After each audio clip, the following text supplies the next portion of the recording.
Dans la vie de chacun de nous, il arrive un jour ce qu'on appelle un moment de vérité. Ce moment peut être comme un tournant dans notre vie, un kairos, un moment favorable pour faire la vérité enfin dans notre vie.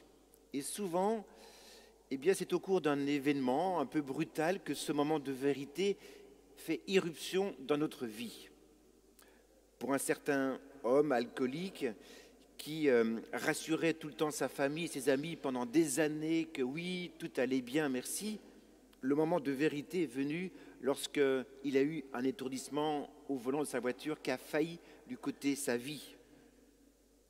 Pour un couple qui vivait des difficultés dans leur mariage, le moment de vérité est venu lorsqu'ils ont enfin reconnu que leur mariage était en panne et qu'ils avaient besoin d'aide et de se demander pardon. Pour un étudiant qui luttait avec ses études, qui le dépassaient, le moment est venu lorsque l'échec est arrivé pour ses examens. Ce moment de confinement fut pour certains ce moment de vérité à travers un vague sentiment de malaise par rapport à leur vie. N'y a-t-il rien d'autre à vivre? Est-ce que je ne pourrais pas donner un peu plus de sens à ma vie? J'ai célébré beaucoup d'enterrements ces dernières semaines et pour certaines familles, ce fut autour du corps du défunt ce moment de vérité dans les rapports houleux entre frères et sœurs.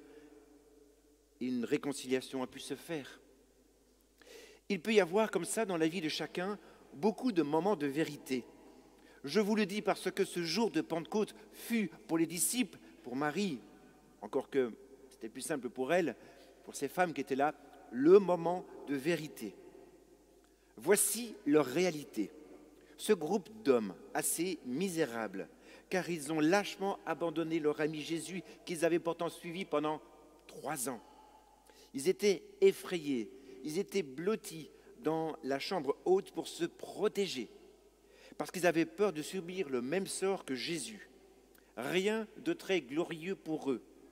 Moment de vérité face à leur vécu et leur lien avec Jésus. C'est peut-être aussi un moment de vérité pour nous à la sortie de ce confinement. Après cette crise mondiale que nous vivons, alors enfin nous pouvons nous positionner dans notre manière de vivre, d'acheter, de consommer, de voyager, de nous alimenter et surtout dans notre rapport à Jésus et à Dieu. Tout comme ses disciples dans le Cénacle, nous sommes dans ce moment de crise, dos au mur, et nous devons, dans ce moment de vérité, faire la lumière dans notre rapport à notre foi et avec Dieu. Avec un minimum d'honnêteté, j'essaie de faire ce moment de vérité avec vous. Nous devons bien admettre qu'il y a un problème dans notre vie, notamment spirituelle, qu'il y a un écart entre ce que Dieu attend de nous et ce que nous sommes vraiment, que nous retombons toujours dans les mêmes médiocrités, dans les mêmes incapacités. On sent bien qu'il y a un fossé terrible en ce que nous rêvons d'être et ce que nous sommes. Je ne suis pas, désolé pour ceux qui le pensent, un saint prêtre comme je souhaiterais l'être. J'ai toute mon humanité d'homme. C'est dur à admettre, mais c'est vrai. Donc, je pense qu'une étape essentielle pour ces disciples comme pour nous, c'est ce moment de vérité qui consiste à reconnaître humblement que j'ai besoin d'une intervention nouvelle, répétée, permanente de Dieu dans ma vie. Nous avons besoin de cette intervention qui s'appelle l'Esprit Saint, afin qu'il vienne nous transformer au plus profond de notre cœur et nous rendre capables d'être saints, rendre capables de croire, rendre capables d'être croyants, rendre capables d'être missionnaires.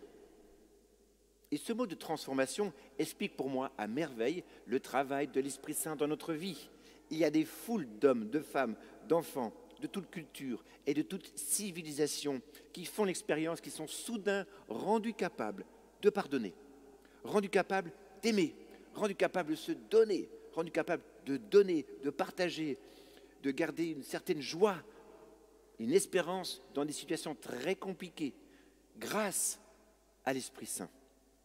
Une bonne définition de l'Esprit Saint, pour moi, c'est celui qui me rend capable de faire des choses que je ne pensais pas être capable de faire. Et ça, c'est exactement le rôle de l'Esprit Saint dans notre vie. L'Esprit Saint qui vient au fond de notre cœur et qui nous transforme de l'intérieur. Au soir de la résurrection, vous avez entendu, Guillaume a lu cette première lecture, vous avez entendu la deuxième lecture aussi. Il y a tous ces disciples qui sont là. Et Jésus qui apparaît, qui dit « Recevez l'Esprit Saint ». Et l'Esprit Saint les renouvelle de l'intérieur et il leur donne une force nouvelle, avec une nouvelle audace. Fini les peurs. Le Christ est mort et ressuscité et ils vont annoncer cette bonne nouvelle. Libérés de toute peur, ils commencent donc à parler, avec une connaissance, avec une assurance. Est-ce que vous imaginez ces apôtres? C'était quand même des pauvres types, des pauvres pêcheurs de Galilée qui sont devenus des courageux annonciateurs de l'Évangile. Même leurs ennemis ne comprenaient pas comment des hommes quelconques, sans instruction, pouvaient faire preuve d'un tel courage et de supporter ainsi, avec joie, les contrariétés, les souffrances, les persécutions, et ils iront jusqu'au bout, jusqu'au martyre. Mais quelle force! Ah, ça j'ai envie de recevoir. Voilà donc la bonne nouvelle de la Pentecôte. C'est qu'il y a cette force qui nous fortifie. Il y a une personne qui est avec nous et nous ne sommes pas seuls à lutter. Vous m'entendez? Nous ne sommes plus seuls pour lutter. Nous avons cette force d'en haut qui s'appelle l'Esprit Saint, qui s'appelle le Paraclet. Le Parakletos en grec, ce qui signifie exactement ce qu'on appelle à son secours, un défenseur, un intercesseur, un protecteur, un consolateur qui nous rend courage aux découragés, qui guide et qui nous conseille pour prendre le bon chemin. Nous parlons souvent de vouloir nous en sortir nous-mêmes. Nous vivons des situations compliquées, je vais m'en sortir tout seul. Mais voilà exactement ce qu'il ne faut pas faire, c'est d'abord de laisser l'Esprit Saint venir nous fortifier. Seul, je n'y arrive pas.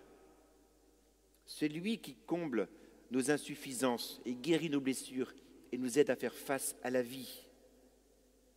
À la place du découragement, eh bien, le Saint-Esprit donne l'espérance.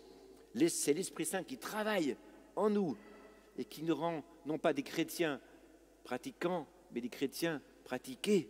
C'est lui qui fait le travail. Question. Très bien. Maintenant, comment est-ce que moi je peux faire cette expérience de l'Esprit Saint dans ma vie? Comment est-ce que cette force de l'Esprit Saint peut changer ma vie? Écoutez bien. Dans la vie spirituelle, le problème n'est pas de trouver Dieu, mais bien de se laisser trouver par Dieu. Les disciples étaient effrayés, mais ils étaient mûrs. Ils attendaient, ils priaient pour recevoir cette force d'en haut.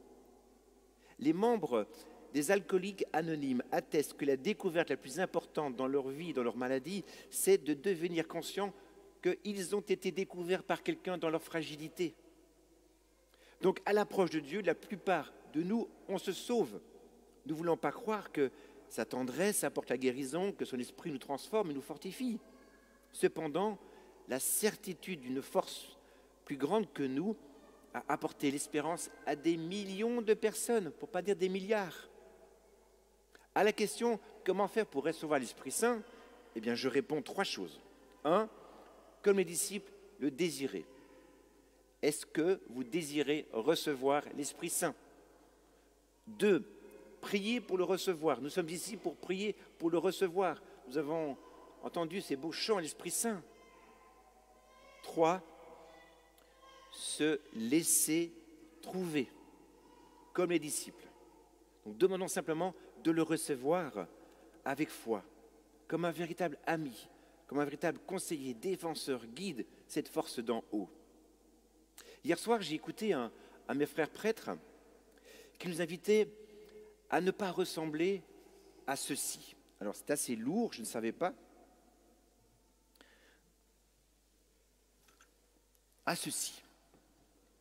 Ceci s'appelle un extincteur. Et je l'ai pris dans la sacristie, il y a même encore des toiles d'araignée dessus, parce qu'il est là, mais il sert très peu, pour ne pas dire jamais. Tous les 3 ans, on vient le remplacer. S'il vous plaît, ne soyez pas des extincteurs. mais soyez des pyromanes. C'est-à-dire, même si on ne joue pas avec le feu évidemment les enfants. Merci Pierre. C'est-à-dire que nous sommes faits pour allumer le feu dans ce monde qui en a tant besoin. Notre vocation, ce n'est pas d'être un pompier, d'être un extincteur, mais bien d'être un pyromane. C'est-à-dire de mettre le feu là où Dieu nous envoie, comme ses disciples, mettre le feu partout où nous sommes. En fait, nous sommes appelés à être des spiromanes. L'Esprit Saint, tout ce qui est spirituel, les spiromanes. Nous sommes appelés à être comme cela, mettre l'Esprit de Dieu partout. Les extincteurs, eux, ils restent dans leur coin, ils ne font pas grand-chose. Est-ce que vous êtes des extincteurs ou des spiromanes? Je ne sais pas si vous avez écouté jeudi la table ronde de l'évêque. Avec notre archevêque, il était là, dans notre église, et on lui a posé la question, quelle est la différence entre les fruits, les dons et les charismes? Il nous a bien répondu, allez voir, c'est sur YouTube de la paroisse, il a bien fait ces distinctions entre des fruits et des dons pour nous et des charismes pour les autres. C'est-à-dire que, comme les disciples, nous avons besoin de ne plus avoir peur, d'y aller, et en même temps, nous allons donner notre charisme et ce que nous avons reçu de l'Esprit Saint pour les autres. Donc, demandons des choses pour nous, afin aussi de donner pour les autres. Ça, c'est la vie chrétienne. Le monde en a tellement besoin. Alors oui, demandons cette force de l'Esprit Saint. Je vous invite, si vous voulez, à le demander maintenant. Fermez les yeux, si vous voulez. Peut-être ceux qui veulent prier avec moi.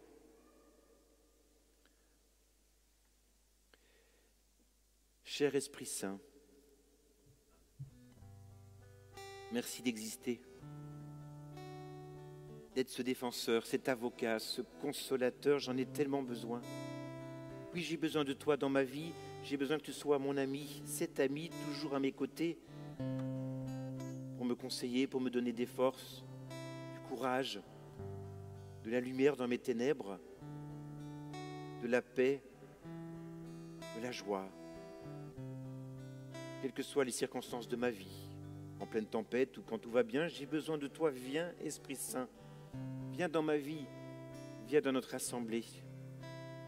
Après ce que nous venons de vivre dans ce confinement, viens ouvrir grand les portes de mon cœur. Que ce soit pour la première fois que je te parle maintenant, peut-être, comme cela, que je te connaisse depuis quelques années déjà. Je sais que tu interviens de manière répétée dans ma vie, que tu fais toutes choses nouvelles. J'ai besoin d'être renouvelé. Viens, Esprit Saint, viens remplir tous les domaines de ma vie, notamment ceux qui sont dans les ténèbres. Tu connais mes doutes, tu connais mes résistances, tu connais mes peurs, tu connais mon manque de foi, tu connais mes trahisons. Viens, Esprit Saint, donne-moi cette espérance, donne-moi cette charité. Viens embraser mon cœur, car je ne veux pas être tiède.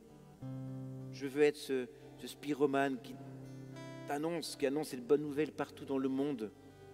Je t'accueille avec tous les dons que tu as prévu de me donner, tous ces dons que j'ai déjà reçus, que je peux enfin mettre à ton service, pour la gloire de Dieu, pour le salut du monde, en pratiquant ma foi tous les jours de ma vie, de manière quotidienne.